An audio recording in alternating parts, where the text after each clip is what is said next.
Hi hello ಎಲ್ಲರಿಗೂ ನಮಸ್ಕಾರ. ನಾನು ನಿಮ್ಮ ರಂಜು ಮಾತಾಡ್ತಾ ಇದ್ದೀನಿ. ರಂಜು ಕಿಚನ್ ಕ್ವೀನ್ ಯೂಟ್ಯೂಬ್ ಚಾನಲ್ಗೆ ಎಲ್ಲರಿಗೂ ಸ್ವಾಗತ. ಇವತ್ತೇನು ಡಿಶ್ ಚಾಯ್ಸ್ ಮಾಡ್ಕೊಂಡಿದ್ದೀವಿ ಅಂದ್ರೆ ಗಿರ್ಮಿಟ್. ಇದು ಉತ್ತರ ಕರ್ನಾಟಕದಲ್ಲಿ ಫೇಮಸ್ ಆಗಿರೋಂಥ ಗಿರ್ಮಿಟ್ ಮಾಡ್ತಾ ಇದ್ದೀನಿ. ಬನ್ನಿ ಫ್ರೆಂಡ್ಸ್, ನೋಡೋಣ ಹೇಗ್ ಮಾಡೋದು ಅಂತ ಹೇಳ್ಬಿಟ್ಟು. ಗಿರ್ಮಿಟ್ ಮಾಡೋಕ್ಕೆ ಬೇಕಾಗಿರೋಂಥ ಐಟಮ್ಸ್ಗಳು ಫ್ರೆಂಡ್ಸ್, ಮೊದಲೇದಾಗಿ ನಾನು ಮಂಡಕ್ಕಿ ತಗೊಂಡಿದ್ದೀನಿ, ಹಾಗೆ ಹುಣಸೆ ಹಣ್ಣನ್ನು ನೆಂದಿಟ್ಕೊಂಡಿದ್ದೀನಿ, ಅಡಿಗೆ ಎಣ್ಣೆ ತಗೊಂಡಿದ್ದೀನಿ, ಹಾಗೆ ನಾವು ಇದನ್ನ ಮನೆಯಲ್ಲೇ ಮಾಡ್ಕೊಂಡಿದೀವಿ. ನಾವು ಸೇವನ, ಟೊಮೊಟೊ, ಈರುಳ್ಳಿನ, ಇದು ಟೊಮೊಟೊ 2 ತಗೊಂಡಿದ್ದೀನಿ, ಈರುಳ್ಳಿನ 3 ತಗೊಂಡಿದ್ದೀನಿ ನಾನು, ಶೇಂಗಾ, ಬೆಲ್ಲ, ಅರಿಶಿನ ಪುಡಿ, ಕೊತ್ತಂಬರಿ ಸೊಪ್ಪು, ಜೀರಿಗೆ, ಉಪ್ಪು ಮತ್ತೆ ಖಾರ ಪುಡಿ. ಇಷ್ಟು ಬೇಕಾಗಿರೋಂಥ ಐಟಮ್ಸ್ಗಳು ಫ್ರೆಂಡ್ಸ್ ಗಿರ್ಮಿಟ್ ಮಾಡಕ್ಕೆ. ಹೇಗ್ ಮಾಡೋದು ಅಂತ ನೋಡ್ಕೊಳ್ಳೋಣ ಬನ್ನಿ. ಪಾತ್ರೆ ಕಾದ ನಂತರ ಸ್ವಲ್ಪ ಅಡಿಗೆ ಎಣ್ಣೆ ಹಾಕೊಳ್ಳೋಣ. ಎಣ್ಣೆ ಕಾದಿದೆ ಫ್ರೆಂಡ್ಸ್, ಸ್ವಲ್ಪ ಇದಕ್ಕೆ ಜೀರಿಗೆ ಹಾಕೊಳ್ಳೋಣ, ಶೇಂಗಾ ಹಾಕೊಳ್ಳೋಣ.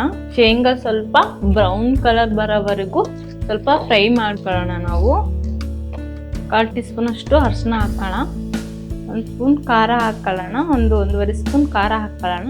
ಇದು ಸ್ವಲ್ಪ ಚೆನ್ನಾಗಿ ಮಿಕ್ಸ್ ಮಾಡ್ಕೊಳ್ಳೋಣ. ಈರುಳ್ಳಿ ಹಾಕೊಳ್ಳೋಣ, ಟೊಮೆಟೊ ಹಾಕೊಳ್ಳೋಣ, ಸ್ವಲ್ಪ ಬೆಲ್ಲ ಹಾಕೋಣ. ಬೆಲ್ಲ ಮತ್ತೆ ಹುಣಸೆ ಹುಳಿ ಇದಕ್ಕೆ ಬಹಳ ಮುಖ್ಯವಾಗಿರುತ್ತೆ, ಅದನ್ನ ಯಾರು ಸ್ಕಿಪ್ ಮಾಡಕ್ ಹೋಗ್ಬೇಡ್ರಿ. ಸ್ವಲ್ಪ ಬೆಲ್ಲ ಕರ್ಗೋವರೆಗೂ ಫ್ರೈ ಮಾಡ್ಕೊಳ್ಳೋಣ. ಸ್ವಲ್ಪ ಹುಣಸೆ ಹುಳಿನ ಎಲ್ಲ ಹಾಕೊಳ್ತಾ ಇದ್ದೀನಿ ನಾನು. ಇದಕ್ಕೆ ಸ್ವಲ್ಪ ನೋಡ್ಬಿಟ್ಟು ಉಪ್ಪು ಹಾಕೊಳ್ರಿ, ಯಾಕಂದ್ರೆ ಹುಣಸೆ ಹುಳಿ ಹಾಕಿರ್ತೀರಲ್ಲ, ಸೊ ಸ್ವಲ್ಪ ಜಾಸ್ತಿನೇ ಆಗ್ಬೋದು, ಸ್ವಲ್ಪ ನೋಡಿ ಹಾಕೊಳ್ರಿ. ಸ್ವಲ್ಪ ಚೆನ್ನಾಗಿ ಕುದಿಸ್ಕೊಳ್ಳೋಣ. ಇದನ್ನ ನೋಡಿ ಫ್ರೆಂಡ್ಸ್, ಎಲ್ಲ ಆಗಿದೆ. ನಾನು ಇದನ್ನ ಕೆಳಗಡೆ ಇಳಿಸ್ಕೊಳ್ತಾ ಇದ್ದೀನಿ. ಇದಾಗಿದೆ, ನಾನು ಮಂಡಕ್ಕಿ ಹಾಕೊಳ್ತಾ ಇದ್ದೀನಿ. ಇದಕ್ಕೆ 4-5 ಜನಕ್ಕೆ ಆಗೋಷ್ಟು ನಾನು ಮಾಡ್ತಾ ಇದ್ದೀನಿ.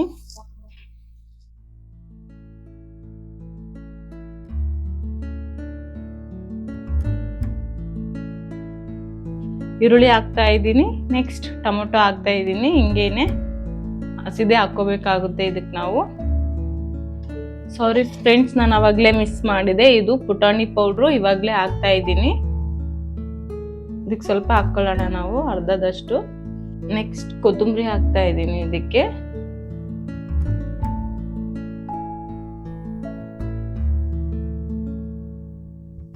ನೋಡಿ ಫ್ರೆಂಡ್ಸ್, ಗಿರ್ಮಿಟ್ ರೆಡಿ ಆಗಿದೆ. ನಾನು ಇವಾಗ ಇದನ್ನ ಒಂದು ಪ್ಲೇಟ್ಗೆ ಸರ್ವ್ ಮಾಡ್ಕೊಳ್ತಾ ಇದ್ದೀನಿ. ಇದು ಸಂಜೆ ಟೈಮಲ್ಲಿ ಮಕ್ಕಳಿಗೆ ಮಾಡಿಕೊಟ್ರೆ ಚೆನ್ನಾಗಿರುತ್ತೆ. ಯಾರಾದರೂ ಸ್ನ್ಯಾಕ್ಸ್ ಕೇಳ್ತಾ ಇರ್ತಾರಲ್ವಾ, ಸೊ ಅದನ್ನ ಹೊರಗಡೆ ದುಡ್ಡು ಕೊಟ್ಟು ತಿನ್ನೋ ಬದಲು ಈ ಥರ ಮನೆಯಲ್ಲೇ ಮಾಡಿಕೊಂಡು ಮಕ್ಕಳಿಗೆ ಮಾಡಿಕೊಡಿ, ಚೆನ್ನಾಗಿರುತ್ತೆ. ಈರುಳ್ಳಿ ಮೇಲೆ ಹಾಕ್ತಾ ಇದ್ದೀನಿ, ಸ್ವಲ್ಪ ಟೊಮೊಟೊನು ಹಾಕ್ತಾ ಇದ್ದೀನಿ. ನಾವು ಈ ಸೇವನ ಮನೆಯಲ್ಲಿನೇ ರೆಡಿ ಮಾಡಿ ಇಟ್ಕೊಂಡಿದ್ದೀವಿ ಫ್ರೆಂಡ್ಸ್, ಅದನ್ನೇ ನಾವು ಹೊರಗಡೆ ಯಾವುದನ್ನು ಪರ್ಚೇಸ್ ಮಾಡಲ್ಲ. ಈ ಥರ ಕುರುಕುಲ್ ತಿಂಡಿದು ನಾವೆಲ್ಲ ಮನೆಯಲ್ಲೇ ಮಾಡ್ಕೊಳ್ತೀವಿ. ಹಾಗಾಗಿ ನಾನು ಇದನ್ನ ಇವತ್ತೇ ಫಾಸ್ಟಾಗಿ ರೆಡಿ ಮಾಡಿರೋದು. ಇದನ್ನ ಹಾಕ್ತಾ ಇದ್ದೀನಿ ನಾನು.